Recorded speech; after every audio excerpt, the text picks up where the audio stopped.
안녕, 여행하는 메이입니다. 안녕. 오늘은 Q&A 두 번째 시간입니다. 저번에 37분이나 나왔길래 너무 말을 길게 했나 걱정했는데 그래도 좋게 봐주셔가지고 다행히 오늘도 열심히 떠들어 보도록 하겠습니다. 그러면은 저번에 이어서 계속 질문들을 이어가 볼게요. 근데 이거 첫 번째 질문이 조금 웃겼어요. 언니의 기본 신상이 궁금합니다. 네, 신상이요. 신상이라 하면 뭐가 있을까? 신상을 한번 파헤쳐 봅시다. 네, 궁금하시다면 뭐가 있을까? 이름 김미희, 성별 여자, 나이 27, 생년월일 1991년 3월 16일, 또 좌우명 카르페디엠, 그리고 사는 지역 경기도, 그리고 또 뭐 있지? 좋아하는 색깔 빨간색, 좋아하는 가수 도끼, 좋아하는 음식 꼼장어랑 곱창, 좋아하는 주종 막걸리. 또 뭐가 있을까요? 당장 생각나는 건 이 정도인 것 같은데 혹시나 더 궁금하신 신상, 캐내고 싶은 신상이 있으시다면 너무 캐지는 마시고요. 네, 댓글을 남겨주시면 구체적으로 답변을 드리도록 하겠습니다. 메시? 참고로 이게 습관이 돼서 이게 제가 메시가 아랍어로 오케이? 좋아? 이 뜻이거든요. 좋아, 좋다 이 뜻이에요. 그래서 막 메시? 좋아? 메시? 좋아? 이 뜻인데 제가 이게 아직도 습관이 돼가지고 한국에서도 계속 메시? 이러고 다녀요. 저번에도 제가 영상 보니까 제가 한번 메시? 이랬더라고요. 제가 한지도 몰랐어요. 그거를. 근데 이제 뭔지 알려드렸으니까 해도 되죠? 메시? 영상은 뭘로 찍었고 또 어떻게 편집했나요? 그리고 요 다음 질문이 또 카메라와 노트북의 모델명이 궁금합니다. 요 같이 답변을 드리면 일단 초반에는 미러리스를 좀 많이 이용을 했어요. 지금 제가 찍고 있는 게 미러리스예요. 여러분, 저 미러리스 고쳤어요. 그 외국에서 고장나가지고 그렇게 고치려고 노력해도 안 됐던 게 한국에서 10분 만에 된 거 있죠. 소니센터 가고 10분 만에. 한국 진짜 좋아요. 한국 좋아. 한국 짱이야. 아무튼 결론은 제가 이제 그래서 까먹었어요. 지금 미러리스 자랑한다고. 어쨌든 미러리스 알파 6000을 들고 다니면서 촬영을 했었고, 또 그거 말고는 요거 고프로 히어로 5. 제가 유럽에서 미러리스가 고장나서 그때 이후로 찍은 영상은 다 고프로로 찍은 거예요. 얘를 많이 이용을 했고요. 그리고 노트북은 요거 그램을 들고 다녔어요. 그래서 얘로 편집을 했었죠. 그래서 제가 이제 얼마 전에 메일 보내주신 분들 중에서 영상 관련된 질문이 있었어요. 그래서 제가 그분한테 말씀드렸던 게, 저는 베가스 프로만 사용을 하는데 영상 좀 고퀄리티로 만드시려면 베가스로 뭐 자르기, 뭐 분할 뭐 이런 거를 편집하시고 나서 애프터 이펙트라는 프로그램으로 또 효과 같은 거 넣고 이렇게 하면은 좀 고퀄리티의 영상을 만들 수 있다더라고요 라고 말씀을 드렸어요. 저도 그래서 애프터 이펙트를 이제 체험판으로 다운을 받았었는데 제 노트북이 사양이 딸려가지고 네, 엄청 렉 먹더라고요. 그래가지고 이제 애프터 이펙트는 포기하고 깔끔하게 베가스만 쓰고 있습니다. 노트북 모델명을 말했는데 사양 딸린다 그러면 욕하는 게 되는 건가? 되게 좋았어요. 그래, 가벼워서 여행할 때 들고 다니기 정말 좋습니다. 다음 질문. 앞으로의 여행 계획이 궁금합니다. 앞으로의 여행 계획. 저 좀 망한 게 오는 비행기에서도 다음 여행 계획을 짜면서 왔어요. 그리고 정말 아직 가고 싶은 나라가, 가고 싶은 지역이 너무 많아요. 네, 진짜 아직 못 본 게 너무 많아요. 그래서 사실 제가 지금 돈이 정말 다 떨어진 상태이기 때문에 다음 여행이 언제가 될지는 잘 모르겠어요. 근데 일단은 가고 싶은 곳들을 말씀드리면, 일단 몽골이 너무너무 가고 싶어요. 그리고 중국의 타클라마칸 사막, 여기가 죽음의 사막이라고 불리는 곳인데, 제가 이제 뭐 인스타나 영상 같은 거 올리는 거 많이 봐주시는 분들은 알겠지만은 제가 사막을 되게 좋아해요. 그래서 죽음의 사막은 또 어떤 황량함을 갖고 있을지 이게 너무 궁금해서 네, 거기를 가고 싶고, 세 번째는 히말라야. 네, 히말라야는 갔었지만 또 가고 거긴 아마 앞으로 살면서 계속 가지 않을까 싶어요. 저한테는 더 알고 싶고 더 보고 싶은 산이라서.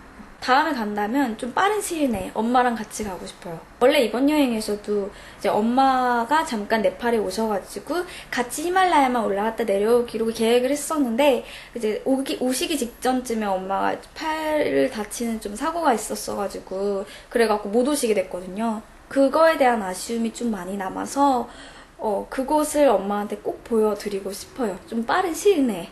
기왕이면 좀 엄마가 한 살이라도 조금 나이를 덜 드시고 조금이라도 더 건강하실 때 가면 좋으니까. 또 워낙에 산을 좋아하시는 분이라서. 그리고 이거는 좀 장기 여행 계획인데 언제 가게 될지 모르겠지만, 일단은 시베리아 횡단 열차를 타고 쭉 가가지고 이쪽 어디냐, 아르메니아, 뭐 조지아, 뭐 파키스탄 이쪽을 쭉 구경을 한 다음에 다시 인도로 들어가서, 인도 제가 라다크 지방은 못 봤거든요. 인도 북부에 있는 지방. 그래서 거기 가서 뭐 레나 그런 데 구경을 쭉 하고, 그리고 나서 다시 네팔로 가서 기승전 네팔 네팔에 가서 다시 히말라야를 갔다가 구경하고 한국으로 돌아오는 루트. 괜찮죠? 이거 얼마나 걸리려나? 이것도 한 6개월, 8개월 정도 잡아야 되려나? 6개월 정도 예상합니다. 그리고 제가 아프리카는 제가 북아프리카만 봤기 때문에 그 밑에 아프리카는 제가 신혼여행지로 킵해놨어요. 맨날 이제 신혼여행으로 아프리카 갈까 이렇게 말하고 다니는데, 상대가 누가 될지도 모르고 언제가 될지도 모르고 가능할지도 모르지만은 네, 일단 그렇게 계획하고 있습니다. 미래의 신랑님, 네, 제가 신혼여행지는 킵해놨으니 따라주시면 감사하겠습니다. 그 이유가 어떻게 보면은 아프리카가 되게 고된 여행지잖아요. 그 고됨 속에서 되게 작은 거 하나하나의 행복을 느낄 수 있는 그런 여행지라고 저는 생각을 하는데, 평생을 함께할 사람이랑 그런 것들을 같이 만끽할 수 있다면, 같이 힘든 걸 경험하고 체험하고 그러다 이제 작은 거 하나에 되게 행복해하고 이런 경험을 같이 할 수 있다면 되게 앞으로 평생을 함께 하는데 많은 도움이 되겠다, 네, 이런 생각이 들더라고요. 그래갖고 같이 꼭 신혼여행을 누군가랑 같이 가보고 싶어요. 혼자는 안 갈 거예요, 거기는. 다음 질문. 동행한 적이 있나요? 네, 동행한 적이 있습니다. 사실 제가 이번 여행에서 제가 정말 원했던 건 자유롭게 제가 원하는 대로 막 다니는 건데, 사실 이제 동행을 구해서 다니면 좀 서로서로 좀 맞춰줘야 되는 부분도 있고, 나는 여길 가고 더 있고 싶은데 네, 상대방 따라 좀 가야 되는 부분이 있잖아요. 그래서 이번 여행에서 제가 따로 동행을 막 구해서 인터넷이나 뭐 단톡방 이런 데서 구해서 다닌 적은 없었어요. 되려 누군가가 막 한국분 만났는데 여기 이렇게 해서 같이 가실래요? 했는데 아 죄송한데 제가 여기 가야 돼가지고 죄송합니다 하고 거절했던 적들도 좀 있었고요. 근데 그래도 뭐 숙소나 이런 데서 만나가지고 맘 맞는 사람 있으면 같이 다니기도 하고 이랬죠. 영상에 보시면은 이제 남이 찍어주는 영상이 많은 지역이 있잖아요. 예를 들면 최근에 올렸던 이카 같은데, 그런 데는 보시면 동행이 있었던 거다 이렇게 생각하시면 될 것 같아요. 인도 바라나시 때도 거기 철수내에서 치킨을 먹고 있었는데 거기서 우연히 알게 된 한국분이 저랑 네팔 일정이 똑같으신 거예요. 그래가지고 네팔도 같이 넘어가고 네팔에서 히말라야도 같이 갔다 오고 뭐 요렇게 동행을 했던 경우가 종종 있었지요. 옷 몇 벌 챙겼는지, 중간중간 사거나 버렸는지, 신발은 몇 켤레 챙겼는지 궁금합니다. 또 다음 질문이 그 외 생필품은 뭐 챙겼고 뭐가 유용한지 필수품 추천 부탁드립니다. 요게 있는데 제가 이거를 한번 공항에서 찍었던 적이 있었어요. 배낭 다 파헤쳐가지고 그거를 그럼 이 다음 영상으로 제가 그거 올릴게요. 몇 시? 몇 시? 다음 질문. 여행하면서 정보 검색은 어떻게 했는지, 유심은 다 샀는지 궁금합니다. 제가 유심은 인도, 모로코, 이집트 이렇게 세 곳에서만 샀고 나머지는 유심 안 쓰고 그냥 숙소에 있는 와이파이만 사용하고 그리고 뭐 핸드폰이 없었던 적도 있고 그렇게 했었어요. 그래서 숙소를 정할 때 사람마다 기준이 다 다르잖아요. 누군가는 청결이 제일 중요해. 누구는 뭐 밥이 제일 중요해. 누구는 서비스가 제일 중요해. 근데 저는 이게 와이파이가 제일 중요했던 것 같아요. 아무래도 영상도 올려야 되고 유심을 안 했기 때문에 숙소에서 다 알아보고 숙소에서 다 뭐 지도에 저장해놓고 이러고 나갔거든요. 네. 그런 식으로 해도 그래도 충분했던 것 같아요. 그리고 지역 이동을 하기 전에 무조건 그 지역에 대한 걸 네이버에 검색을 해요. 예를 들면은 뭐 아타카마 할 거리, 뭐 볼거리 이런 식으로 검색해서 나오는 것들을 닥치는 대로 다 캡처를 했어요. 그래서 캡처한 거를 이동하는 중간중간 보면서 그렇게 공부를 했던 것 같아요. 외롭거나 심심할 때 뭐 하세요? 저는 일단은 심심했던 적이 많지는 않은 게 시간이 나오면 계속 영상 편집을 했기 때문에 그렇게 심심했던 적이 있어. 그래도 인도, 네팔 요즘에는 제가 팔찌를 되게 열심히 만들었어요. 이게 인도에서 처음에 이제 팔찌를 배우려고 했는데 제 스타일이 아니더라고요. 거기 스타일이. 거기에서 만드는 팔찌가. 그래서 이제 그냥 네이버 검색해가지고 뭐 실팔찌 만들기 이런 거 찾아서 인도가 실은 싸니까 뭐 팔찌용 실을 엄청 많이 사가지고 들고 다니면서 계속 팔찌를 만들었어요. 그리고 제 목표가 조금 물가 비싼 나라 가가지고 돈이 떨어지면은 팔찌를 많이 만들어서 그때 다 팔아야겠다. 그걸로 돈을 벌어서 여행을 계속 해야겠다. 이 생각이었는데 그래서 계속 팔찌를 만들었던 건데 제가 여행하면서 중간중간 만난 분들한테 정확히는 여행하면서 만나서 정이 든 분들한테 다 제가 팔찌를 선물로 줬어요. 그러다 보니까 팔찌가 남아나지가 않는 거예요. 그래가지고 결국 그 장사의 꿈은 접었는데 어쨌든 그렇게 팔찌를 열심히 만들었지요. 그리고 남미 막 이동할 때 장거리 이동이니까 좀 심심하잖아요. 그때 또 제가 한동안 핸드폰이 없을 때는 음악도 못 들으니까 그때는 제가 여행 중에 만난 친구한테 USB에다가 그 한국 TV 프로그램 이런 걸 좀 받았어요. 그리고 그때 쇼미더머니를 되게 열심히 봤어요. 그래서 제가 중간에 영상 보시면은 잠깐 버스에서 자고 일어났는데 막 우원재 꿈꾸고 막 이래요. 영상이 있을 거예요. 어디 찾아보면. 제가 이거 언젠가 올릴게요. 우원재 꿈꿨다고. 막 쇼미더머니 다시 보면서 나 너 꿈꿨어 막 이러면서 가람님 이거 뭐예요? 메인님에게 물구나무란? 제가 물구나무를 잘 못 쓰거든요. 네, 영상에 보시면 나올 거예요. 그래서 제가 인도에서 요가할 때도 요가쌤이 막 도와주셨는데도 제가 물구나무를 진짜 못 쓰더라고요. 저에게 물구나무란 불가능한 거? 응? 베스트 자연경관과 도시가 궁금합니다. 베스트 자연경관? 정말 멋진 자연들을 많이 보기는 했는데 지금 딱 떠오르는 베스트는 아타카마 사막이요. 제가 지금 남은 영상들 중에 제일 빨리 올리고 싶은 영상이에요, 그게. 사실 이제 고프로가 거기의 모습을 제대로 못 담아가지고 영상미는 딱히 없을 수 있는데 저한테는 진짜 너무 멋지게 나온 기억이어가지고 그걸 너무 빨리 편집하고 싶어요. 제가 그때 이제 달의 계곡이라는 곳을 가는데 이제 투어를 딱히 신청 안 하고 자전거를 타고 갔다 왔어요.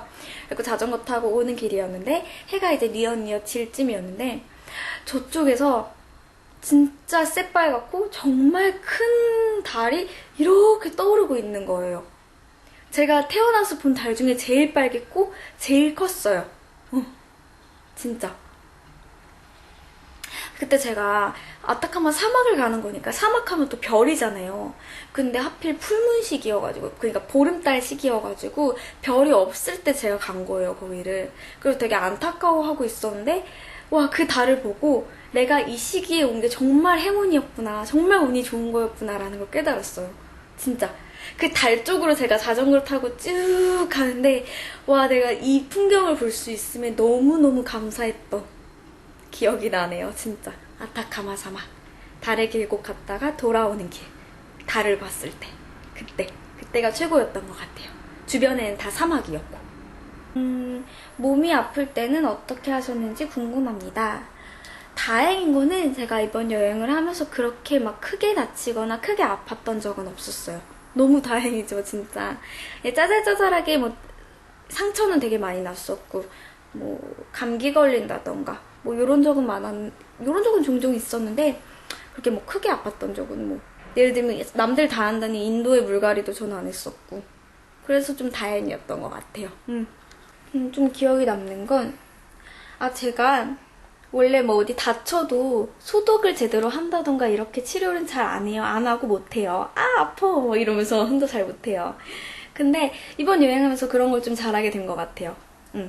한 번은 제가 2층 침대에서 내려오다가 누군가 이제 다른 사람 스틱이 밑에 이렇게 세워져 있었는데 그 등산 스틱 있죠. 그게 이제 뾰족한 부분이 위로 가게 세워져 있었는데 제가 그걸 못 보고 그 위로 발을 탁 찍은 거예요. 내려가려고. 그래가지고 이제 발이 좀 심하게 까져갖고 피가 뚝뚝 떨어지고 막 이랬던 적이 있었는데 원래 같으면은 그런 거 잘 못 건드려요. 그냥 소독하면 아프니까 더. 근데 그냥 그럴 때 막 퍽퍽 닦아가지고 막 소독하고 소독약 빌려가지고 막 빨간 약 뿌리고 그렇게 혼자 치료하는 법 많이 이번에 터득한 것 같아요. 물집도 혼자 이제 막 실 잘 뚫고 아프면은 저만 고생이니까 조금만 아파도 더 아파지지 않게 이게 뭐 파상풍으로 번지지 않게 감기가 더 심해지지 않게 좀 관리를 열심히 했던 것 같아요. 약 찾아 먹고 물 많이 마시고 치료 잘 하고 이런 식으로. 남미 여행 캐리어 가지고 가능한가요? 이거 은호님 질문. 근데 은호님 근데 아프리카도 캐리어 갖고 가셨던 거 아니에요? 그러면? 그러시면은 아프리카를 캐리어 갖고 가신 거면 남미는 뭐 당연히 가능하죠. 사실 제가 이제 남미 여행을 하면서 캐리어 여행자를 한 번도 못 만나기는 했어요. 그리고 중간중간 아무래도 이동할 때 조금 힘드신 데가 조금 있을 수는 있어요. 다 막 흙길이고 오르막길이고 이런 데 다니실 때. 근데 뭐 다시 말씀드리지만 아프리카를 캐리어로 여행하신 거라면 남미는 무조건 가능하다고 봅니다. 그리고 중간에 가끔 이동할 때만 조금 고생하는 정도니까 뭐 그렇게까지 뭐 네, 어쨌든 가능하다고 저는 생각합니다. 기념품은 뭐 사왔나요? 기념품 제가 사실 기념품 욕심이 전혀 없어요. 그리고 일단 저는 돈이 조금이라도 남으면 그거를 제 의식주를 해결하는 데 써야 되기 때문에 그리고 이번에 제가 기념품을 딱히 산 거는 없어요. 아마 없죠. 올 때도 아무것도 안 사왔고 나중에 제가 배낭무게 가볍게 한다고 조금이라도 필요 없는 건 다 버렸거든요. 근데 그럴 때도 유일하게 못 버렸던 건 하나 있어요. 이거 제가 지금 저희 집 거실에 이제 걸려있는 건데 순리더 증표요. 이거 제가 이제 순례길을 걸으면서 저 조개 껍질을 계속 달고 다녔는데 저게 제 순례길을 안전하게 지켜준다라는 생각이 들더라고요. 그렇게 순례길 무사히 다 마치고 나서도 저거를 버릴 수가 없어가지고 저한테 너무 특별한 게 이미 돼버렸기 때문에 그 이후로도 계속 여행하면서 들고 다녔어요. 배낭을 메고 다녔어요. 사실 제가 종교는 없는데 어쩌다 보니까 저 조개 껍데기가 저의 종교처럼 돼버린 거예요. 이게 있어야 내 여행이 안전할 것 같고 뭔가 이 조개 껍질이 날 계속 지켜주는 것 같은 느낌? 그래가지고 한국에 오자마자 저거 꺼내가지고 거실에 걸어놨죠. 저건 정말 못 버리겠더라고요. 그리고 인도 여행할 때 음식이나 화장실 이용에 불편은 없었나요? 불편이 아예 없었다면 거짓말이고요. 특히 화장실.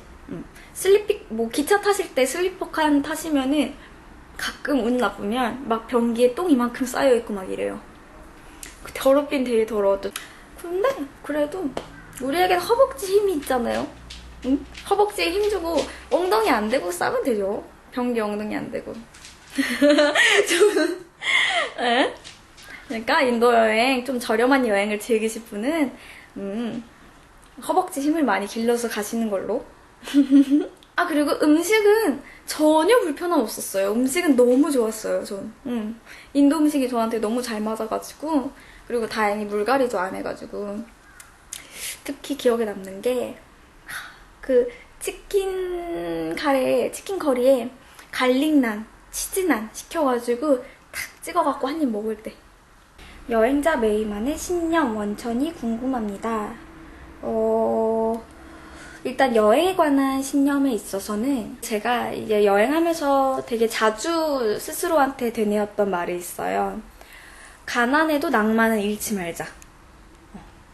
특히 후반부로 갈수록 제가 조금 돈이 많이 떨어지면서 좀 빡빡한 생활을 해야 됐거든요. 근데 그러면서도 낭만을 잃지 말자라고 스스로를 되게 많이 다독였던 것 같아요. 그래서 실제로도 그랬던 것 같고, 뭐 예를 들면은 당장 좀 돈이 떨어져가지고 밥 한 끼는 좀 굶더라도 와인은 손에서 놓지 말자라고 조금 다짐하고 실천을 했었거든요. 조금 이게 올바른 얘기가 될지는 모르겠지만, 저는 와인이 낭만의 상징이라고 생각을 해요. 어떤 상황, 어떤 장소에 있더라도 와인 한 병만 손에 들고 있으면 그게 되게 낭만 있는 순간이 될 수 있거든요. 그래서 그런 식으로 실천을 했던 것 같아요, 저는. 그리고 빡빡한 거에 너무 스트레스 받지 않으려고 노력하고, 아는 사람의 표현을 좀 빌리자면은 가슴속에 시를 품고 살자, 요렇게 말할 수 있을 것 같아요. 그리고 여행에 대한 신념뿐만이 아니라 제 뭐 인생에 대한 신념이 조금 궁금하셨던 거라면, 제가 되게 좋아하는 시가 있어요. 제가 영상에서도 한번 자막으로 쓴 적이 있었는데, 살아있는 것들을 보라, 사랑하라, 놓지 말라 라는 더글라스 던의 시가 있는데, 이게 제 인생의 가치관을 좀 잘 반영하고 있는 것 같아요. 실제로 제가 퇴사하면서도 이런 말을 했었는데, 앞만 보고 가는 것도 좋지만 저는 옆도 보고 아래도 내려다보고 조금 가끔씩은 뒤도 돌아보면서 이런 삶을 살고 싶어요 라는 말을 했었고, 이게 아마 그 일환인 것 같아요. 제 가치관을 표현할 수 있는. 그리고 사람들이 말하잖아요. 사사로운 거에 일희일비하지 마라. 근데 저는 반대로 조금 일희일비하는 삶을 살고 싶어요. 주변에 있는 것들에 관심을 가지고 그런 것들을 보면서 드는 저의 사사로운 감정에 좀 집중하고 저 스스로가 귀를 기울이고 그런 것들을 기록하면서 사는 삶을 살고 싶다, 이렇게 평소 생각하고 그런 삶을 지향하고 있습니다. 어떻게 보면 이것도 여행을 떠난 이유 중에 하나인 것 같아요. 결국 뭐 여행이랑 연관이 있네요. 네, 오늘도 이렇게 Q&A 2탄을 만나봤습니다. 다시 한번 좋은 질문들 많이 주셔서 감사합니다. 그리고 질문들을 보시니까 계속 달아주고 계세요. 그래가지고 아무래도 영상이 뭐 3탄 뿐만 아니라 4탄, 뭐 5탄 계속 이어지지 않을까 싶습니다. 그러면 다음 영상에서 뵙겠습니다. 안녕.